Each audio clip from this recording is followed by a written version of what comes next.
that the Milan campus is one of the most beautiful campuses that a B school has.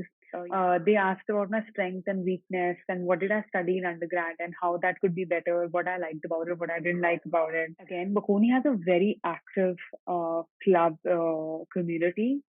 You can choose from a horde of, professional or personal clubs. I'm currently an MBA student at SDA Bocconi in Milano, Italy.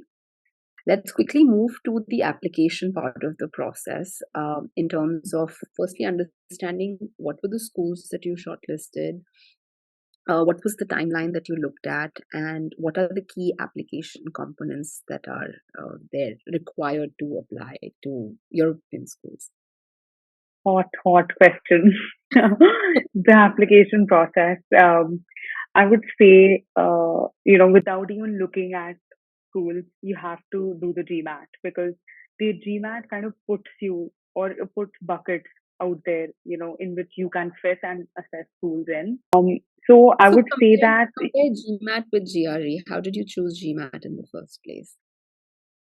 okay. So the components of the application process typically contain the GMAT or the GRE exam, um, you know, supplemented by your motivation and essays and telling the school about the person that you are, recommendations from people that you've typically worked with in the past.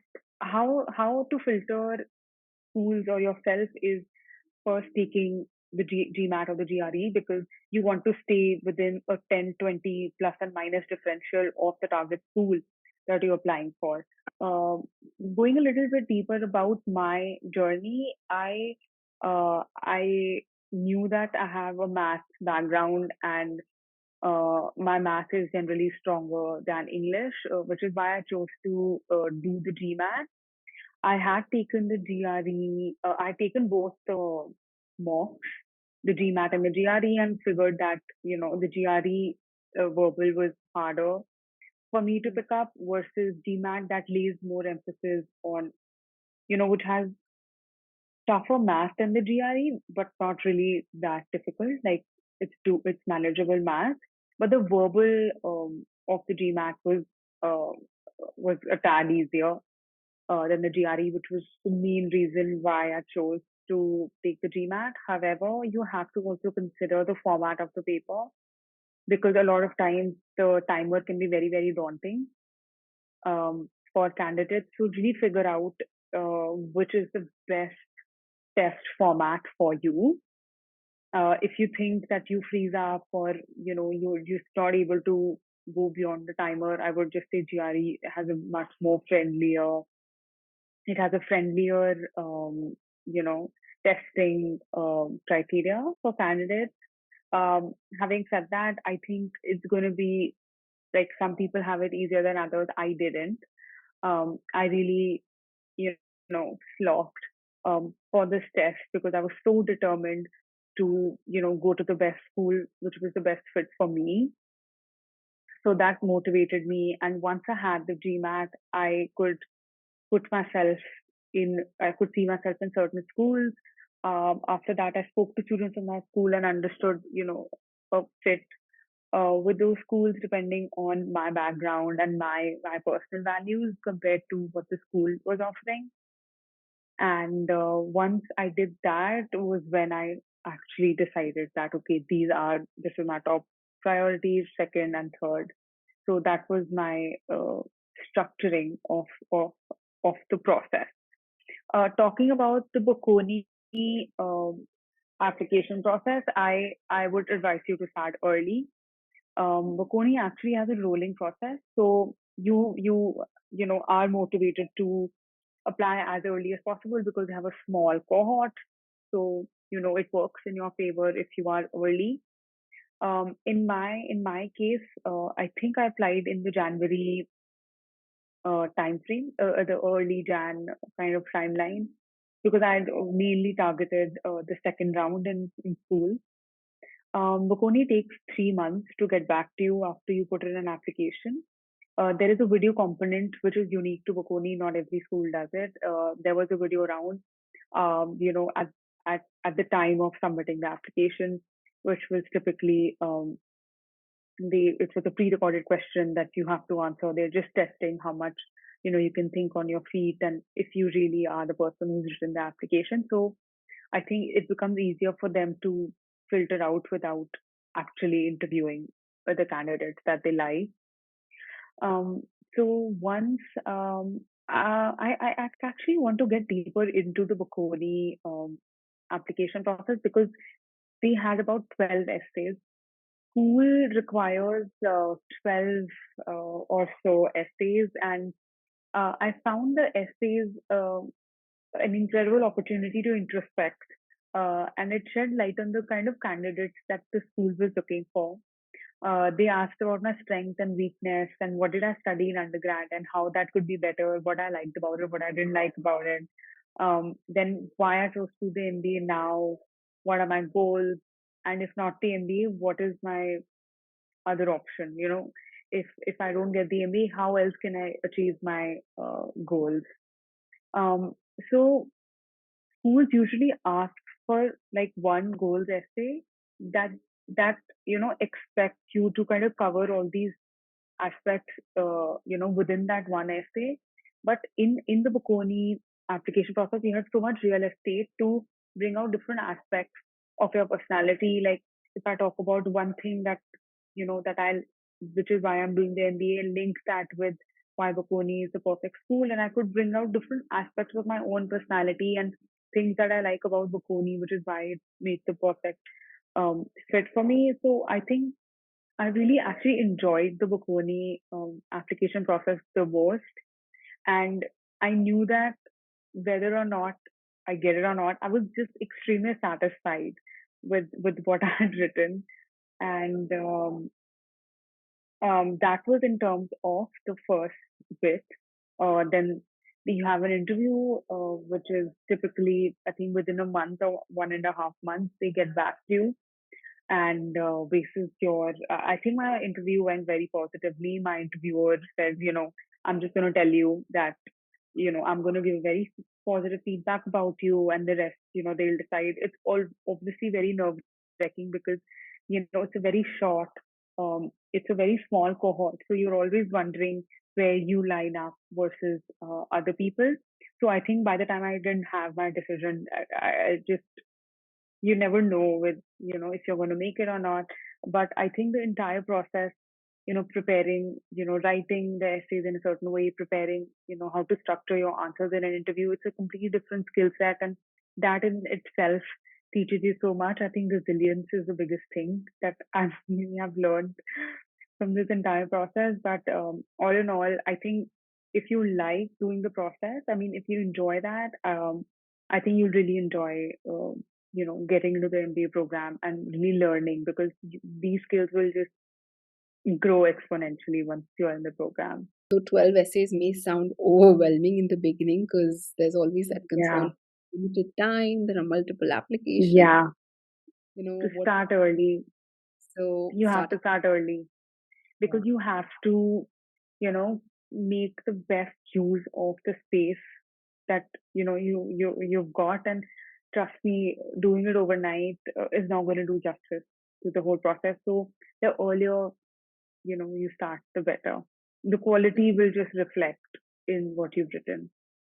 Yeah, essays like every time you visit it, you'll find some errors, and then you want to Yeah. redo it. You want to get feedback from someone, look at it with a fresh pair of eyes after some time. So Yeah. it just bakes and bakes with time and gets better. It's not like an instant noodle recipe. Yeah. So what resources did you use to put your application together? Did you get any help, or did you use online resources? So I had gotten a consultant, an MBA consultant, to edit my essays, not write, edit. That's because I wanted a professional to look at what I was submitting, because they understand schools, and from the other side what they want to hear, etc. There's a huge element of collaboration that Bocconi always uh, stresses on. So I had actually talked to alums from the school or students from the school who had taken a look at my application and given me a very, very positive feedback. Um, you know, so I was very confident of what I was submitting. But I feel unless you're not confident, you should not, submit it. And if you think that you can't do justice to the essay, you should definitely seek professional help. Yes, I feel a fresh pair of eyes always helps. Right. And before we conclude, let's just focus a little bit on your on-campus experience. Yeah. So, can you talk more about, say, what do you do outside the classroom? Are you part of any club? What's the international community like on campus, and what the general vibe is in terms of Indian students there? And yeah, just a little nugget on campus life. Okay, so I can tell you that the Milan campus is one of the most beautiful campuses that a B school has. Within the MBA program, they have actually just opened this campus in 2020, and it's completely sustainable. We don't have paper on campus, so in terms and there's natural sunlight for like you can see it behind me. So they are really big into making the best of natural resources, which I really cherish because that's a quality I highly resonate with. So it's just a real pleasure to be on campus. It's extremely green and quiet and, sunny and bright and, just adds cheer to your day. And in Milan in general is such a beautiful city to be in. That it's such a joy to just walk every day to school. Um, in terms of the international presence, we have about 13 Indians who are from India, and we have one American Indian who has an American citizenship, but her parents are Indian. So that's you can limit it to 10% of the class, which is from India. I think it's such a pleasant experience to be in another country where your culture and your values are um, so well embraced by people who are not as familiar with you and your culture, but they make such an effort and they show so much enthusiasm to go out of their way and get and learn about your culture. For example, I'd hosted an Indian dinner night for for my friends, and you know all the people. There was an American included in this group, one guy from the UK, and one guy from Germany, and I think they had never eaten Indian food of that level before, and they were so enthusiastic to understand what dal is and what kaju barfi is, and so it is just such a incredible experience to talk about you know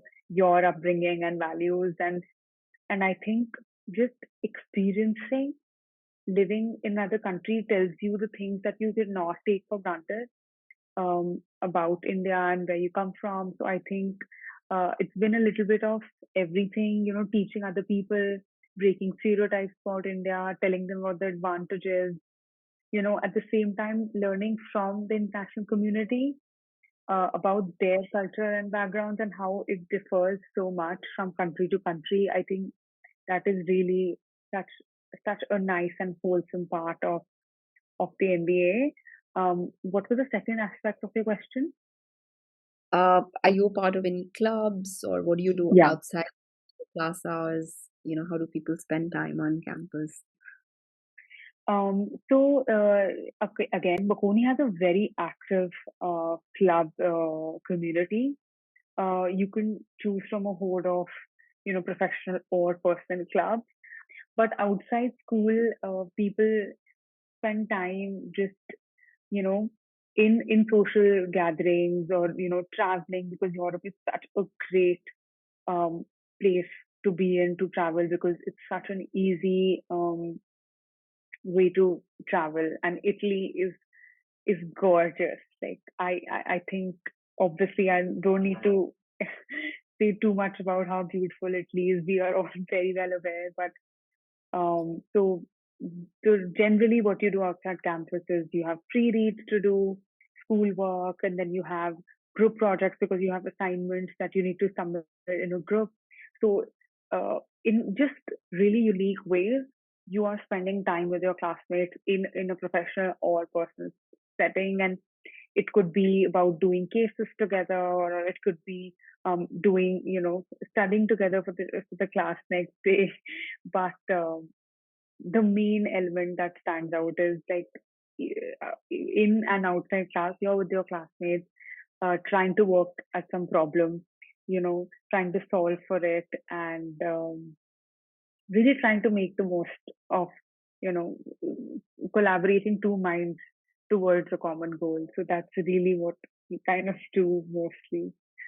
Yeah, I saw that on the website as well. Like collaboration stood out as a very unique quality, and that's what they pride themselves in as well. A So lot. it Yeah. makes sense. Uh, for someone who's looking at applying to Bocconi, what would say a ballpark tuition fee look like, and what are the living expenses that one should be prepared to shell out? Yeah. Again, very important. Um, I would say that Bocconi has offers the highest rate of return for the MBA program. My tuition total cost is about 65,000 euros, which translates to 60 lakh Indian rupees. And to that, the living expenses of about a lakh a month. So in a 9-month program, you are looking at a 9 lakh rupee living, because after that you start working, and it's that fast in terms of return on capital. The living in Milan is actually cheaper than, compared to the UK or a few other European, countries, say Switzerland, or I would say, Germany, because you would think that you're living in the heart of the city, so you may have to shell out that much extra, but you'd be surprised to know that there are such student friendly areas around the campus that, your living expenses are pretty much under control, and it's doable versus, an international program, obviously outside India. So all in all, you end up paying about close to 75 lakhs. There's a caveat here. Bocconi is actually very good about scholarships. So up to last year, they were giving scholarships to Indian women, to the extent of 50% to anyone who came, and even the male candidates were getting scholarships for some of the other elements. So I think they really want to, get the best candidates, and they are able to offer the kind of help and support that you need. But their real focus is to build the best class that everyone else can learn from. Having said that, within the business schools arena, schools as well, you would see that it's um, much more affordable compared to any MBA school, let alone, while living in the heart of the city. So in that regard, I think it was the best option that I could get. And also because the program is so short, so it saves so much of living expense Yes. Yeah. compared to US schools, which are 2 year long programs, which they do have the internship component in the middle. But because of the length of the program, the cost almost doubles up. Yeah. Yeah. I can With imagine. So that definitely makes sense if one is more conscious and but it equally makes it more competitive as well because shorter programs tend to have like more applications that come in because it's not just an opportunity cost in terms of your capital, but also in terms of your earning ability. So you're losing that 1 year of work experience, and so it's a double pinch on the pocket. So definitely this seems to be a more easy on the pocket option. And I'm so happy to learn Yeah. about scholarships for women. One thing that they're trying to do is give scholarship on certain elements, like if you have social service background, if you have tech background, so that there's representation, or if you have LGBTQ, or anything, any kind of diversity is greatly valued at the school, and that reflects in the kind of scholarship help that they give. It can be geographically, representation. So I think it's really a message that the school is sending that, please apply because every person is unique in their own ways. Um, but I would say, to add to the previous question, a con of a short program is that, you have to move at like bullet train speed because there's no time to like come in here and settle and find your feet because you're just moving so fast. You come in and companies already coming to recruit for summer internship. So there is really no time to feel settled. You just have to make peace with the chaos that's around you. But I think it very well sets the cost of, um, you know, the extra year that you would pay in like tuition and living and, not working. So I think it's worth the trade off. And what would be, say, ballpark packages, say median or average packages that students usually get, just to get a sense of how many years does it take to get back what you invested? So the average package, depending, actually, it's very difficult to look at the top line, which is the what you're getting, because taxation differs from country to country.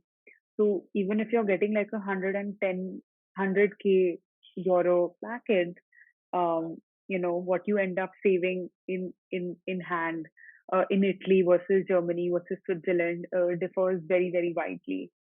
So I would say that if you're earning anything in the 80 to 90K range euro post MBA, you can live comfortably.